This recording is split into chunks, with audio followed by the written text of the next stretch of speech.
Alas 5 pa lang, gising na ang kalsada. Sabi nila, ang gulay daw habang tumatagal, nalalantutay. Nawawalan ng sustansya, nawawalan ng kulay. Parang pamilya rin yan. Kapag hindi mo naaalagaan, unti-unting nangungunot. Pero ako, heto ako. Nilalako ang lahat ng kaya kong ilako.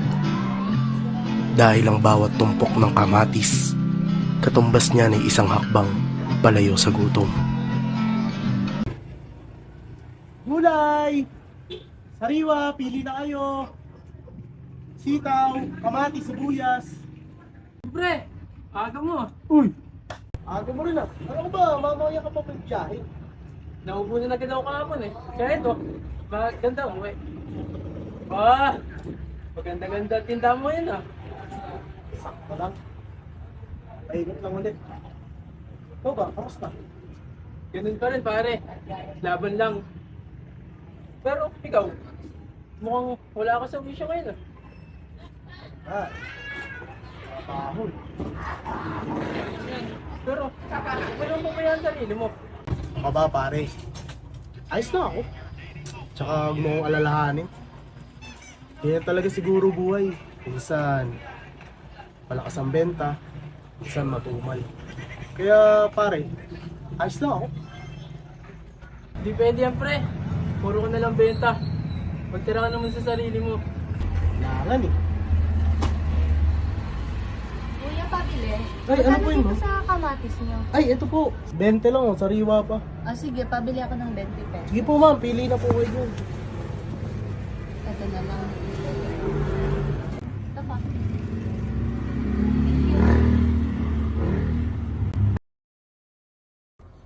David, yung baon ng kapatid mo, lagay mo na sa bag. Alisan, yung medyas mo naman, huwag mong iwan kung saan-saan. Mapaalis na po ako. May mateksa pa po kasi kami eh. Halika rito, ito baon mo. Ano po? Makikipag-away sa labas ha. Thank you po, Tay. Bye-bye, kuya! Ako rin mahal, una na ako. Kailangan ko pa maglako para may mga pambahan yung mga anak natin bukas. Ingat ka, ha? Kumusta mo na lang ako kay kumpare. Ikaw rin, mayroon ka na naman mag-isa dito. Sige na, maga ka dapat.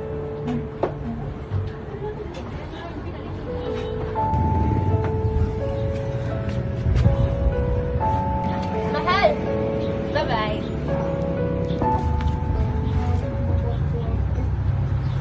Ngunit, sadyang mapaglaro ang tadhana.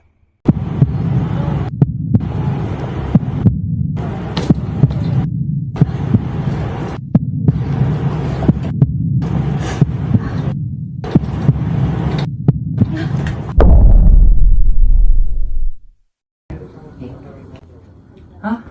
Saan yung pera ko dito? Naku, saan ba yun? Ginamit ko muna.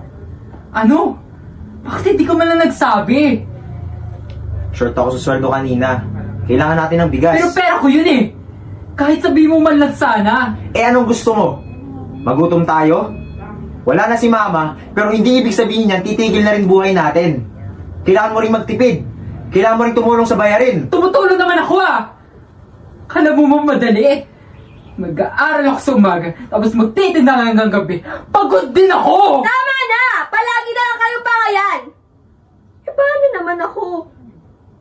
Wala na pumapansin sa akin. Simula nung wala si mama, para akong naging multo dito sa bahay. Nag-uusap kayo pero parang wala ako sa harap ninyo! Bunso, bata ka pa. Hindi mo ba naiintindihan? Eh, lagi niyo naman sinasabi yan eh! Pero nararamdaman ko, hindi niyo na ako nakikita! Tama na! Tama na, pwede ba? Tignan niya ang kandilang yan! Natutunaw na siya! Kung uubusin natin ang oras natin sa panunumbat, darating ang sandali na pati yung konting liwanag na natitira sa atin, mawawala na rin!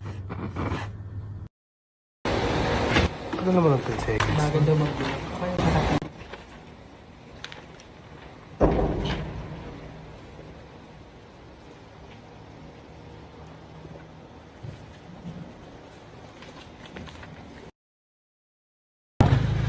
problema. Ba't ko po pinatawag?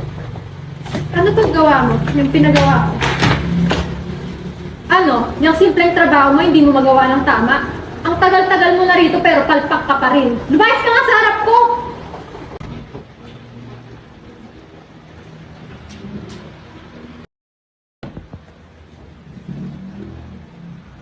Sabi nila, ang tao raw ay parang barya.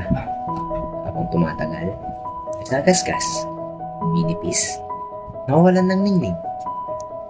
Pero kung ang 10 piso noon ay naitaguyod ng aking pagkabata, ang pira-pirasong barya sa palad ko ngayon ay hindi ako bibiguin. Sanay na ang katawan ko sa ganitong uri ng pakikipagtuos, paamuhin ang sariling gutom habang nilulunok ang pait ng pagod. Hayaan nang akong maguluntoy, hayaan nang akong maubos. Dahil ang bawat baryang na natabi ko para sa kanila, katumbas niyan ng isang harang para hindi makapasok ang dilim ng gutom sa aming pintuan. Okay na po. Inay, ramdam ko ang iyong yakap sa bawat haplos ng hangin dumadaan. Malamig, pero puno ng pag-ibig. Huwag kang mag-alala, hindi ako mawawalan ng pag-asa. Hawak ko pa rin ang iyong bilin na kailangan kumapit dahil ang bukas ay hindi nauubusan ng pagkakataon. Hanggat sumisikat ang araw, may dahilan para bumangon. Mahirap man ang bawat takpang, pero itutuloy ko pa rin ang aking laban. Kakayanin, makakaraos din. Para sa pamilya natin, titingala ako sa langit at ngingiti. Dahil alam ko doon, hindi ka napapagod na bantayan kami. Mga kuya, kain na po. Nagsabi ang itay. Una na raw tayo at mamaya pa ang dating niya. Hindi ka na bunso. Natapos pa ako. Maya na rin ako. Nag-aayos pa kasi ako ng tinda ko mamaya eh.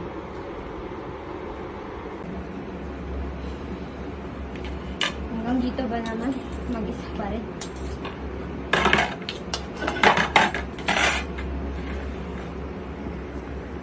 Sabi nila, ang bahay daw ay silungan. Pero, bakit parang mas malamig pa ito sa labas? Palagi na lang akong anino sa gitna ng kanilang pagmamadali. Nakikita pero hindi napapansin. Naririnig pero hindi pinakikinggan. Kung buhay lang ang inay, siguro may kulay ang bawat sulok ng lamesang ito. May kasama sana ako sa pag-ubos ng kanin, sa pagkwento ng mga pangarap, sa lahat ng bagay. Pero heto ako. Pilit na binubuo ang sarili sa gitna ng katahimikan. Kasi nung kinuha si inay, parang isinama na rin niya ang kaisa-isang taong tunay na nakakakita sa akin. Dear Mahal, kung binabasa mo ito, marahil ay wala ako sa tabi ninyo ngayon. Pero huwag kang malungkot. Ito'y liham ng pagmamahal, hindi pamamaalam. Salamat sa pagiging matatag na haligi ng ating pamilya. Ipagpatuloy mong ibigay sa ating mga anak ang pagmamahal at gabay na alam kong kaya mong ibigay. Sa mga anak ko, kung sakaling hanapin ninyo ako, naroon ako sa bawat alaala, sa inyong mga ngiti, pangarap at tagumpay. Lumaki kayong mabuti at matapang, at huwag kalimutang magmahal. Huwag ninyo akong alalahanin ng may lungkot. Mas gusto kong maalala ninyo ako sa masasayang sandali natin. Mahal na mahal ko kayo. Nagmamahal, Nanay. Bunso, pakiabot naman ng asin. Okay kuya, ano ba yung niluluto mo? Masarap ba yan? Man, ikaw mo kasi sarap ng luto.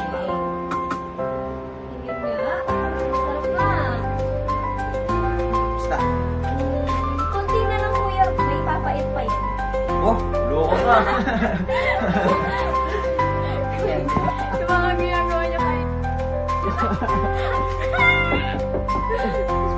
Nandiyan na si Kuya!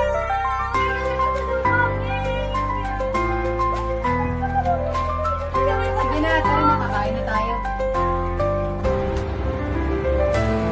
Sige na, ako na maghahain para sa inyo.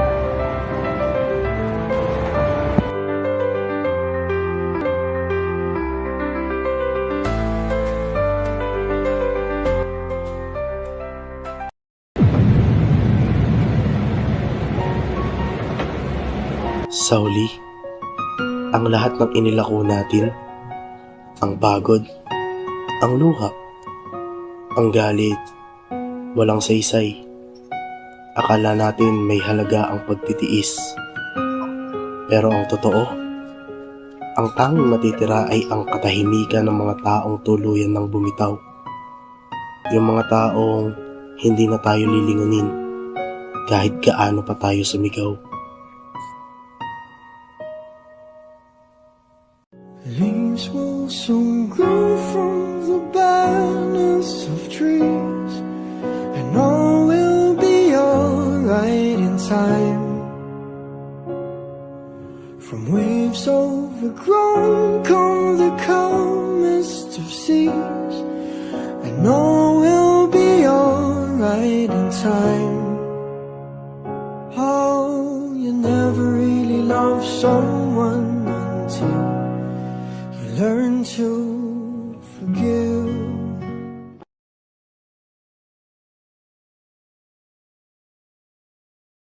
Leaves will soon grow from the banners of trees, and all will be alright in time. From waves overgrown come the calmest of seas, and all will be alright in time. Oh, you never really loved someone